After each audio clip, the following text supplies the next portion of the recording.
I'm Ramesh Nithiyendran and I'm currently working on a project for the 2016 Kuandu Biennale that will be exhibited in the Kuandu National Museum of Fine Arts in Taipei.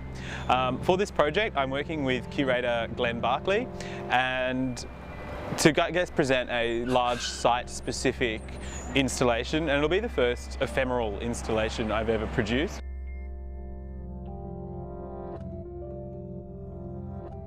In terms of the context of the Biennale, it's a really interesting model where it's focused on countries and artists who are practicing within the Asia-Pacific region.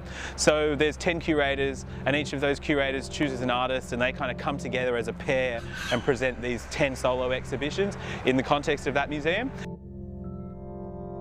So the Biennale theme for 2016 is Slaying the Monster, and I think on a very literal level there's this kind of monstrous element to some of the forms, like they're kind of human, animal, larger than life, big, some people say a bit scary, a bit ghost-like, but I was kind of considering it more as doing this larger than life creation scene that was a little bit violent at the same time. So thinking about this idea of like slaying and creating in this whole I guess dual context, because at the end of the day everything I make is either going to get binned or just the clay I use will be recycled and just go to students. So there's this whole kind of narrative about life and death in it anyway, just in the what's going to happen to the work.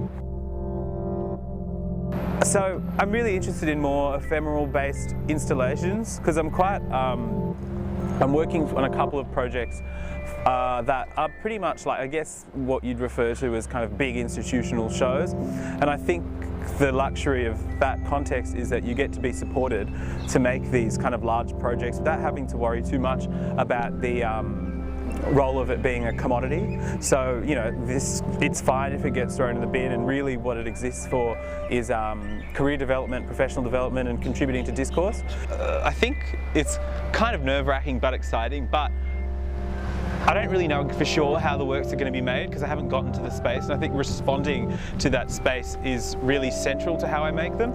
But what I'm going to do is I'm going to arrive, I'll have my big platforms with wheels on them and basically start making like big coils like anacondas, like big ass sausages, and just start rolling them and go up pretty much as high as I can, and then just start adding all the figurative elements to it. So working with these base shapes like mounds, and then thinking about ways to include heads, arms, bodies, nipples, penises, vaginas, breasts.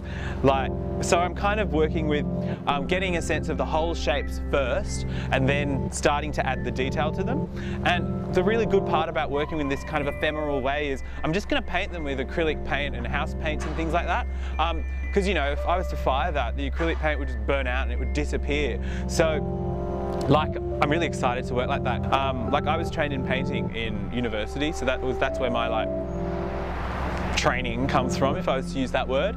And I've chosen a clay with a dark body to make these works. So I guess it makes more sense because I kind of conceive this work as a giant self-portrait in some ways. I'm not really sure how the local audience is going to receive the work, but at the same time, I just thought, you know, just take a big risk. And I think it's really important not to, I guess, self-censor. It's important to be sensitive to cultural context, but at the same time not patronise your audience or censor yourself in this paternalistic way. So I'm just going to go completely out there and wild and just put it out there and see what happens. And I think that's what a Biennale context should be for, to take risks, be experimental and present ideas, not products to decorate houses.